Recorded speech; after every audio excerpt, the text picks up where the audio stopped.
Баламен спорт.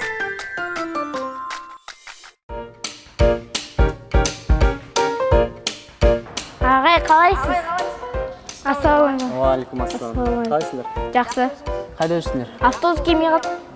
Екінші алаңға бара беріңдер, бос екінші алаң. Екі партиядан бастыңдар. Телефон қарап мені күте тұр. Ойбай.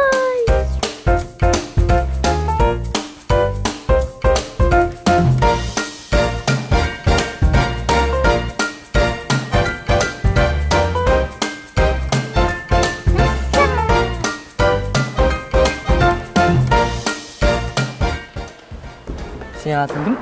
Нисер. Не істеп отырсың? Ағамды күтіп отырмын. Күтіп отырсың. Асық ойнап білесің ба? Жоқ. Ағаң аты кім? Яғысыл. Ерасыл бергеш. Ерасыл. Ау, ағай, не Сен болды? бауырың ба? Я, Бауырың асық ойнап білмеймін дейді. Үйретпейсің ба одан да телефон бергенше? кетті күнім. Бір серік телефон қарағанша кеттік асық үйретем. Ең бірінші асық ойнағанда шиіріп үйрену керек. Мені қара осылай. Мына сен шиіріп көрші.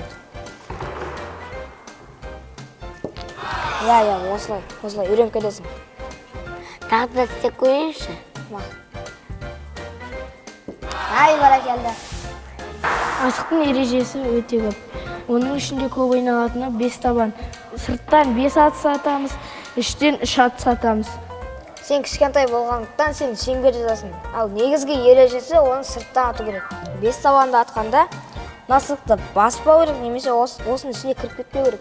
Егер сен осыны басып асықты шығарсаң, ол асықты есептемейді. Ол асықты қайтадан орнату керек. Мына екі сызық, мына асық сызықтарына тігілгенде сызықтарына бірдей болып арналған. Әдеп бұлай шетінен атпаш үшін, дәл сол жерден ату үшін асықты дұрыстап шығару үшін арналған. Түсінікті ме? Я.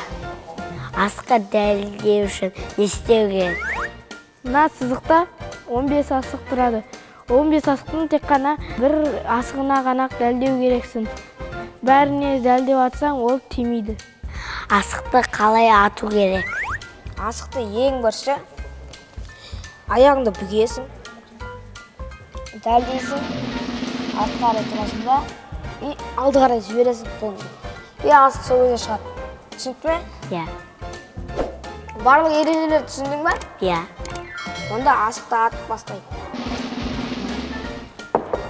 Жарайсың. Достар, уақытымызды тек пайдалы өткізейік. Тек қана телефонсыз. Баламен спорт.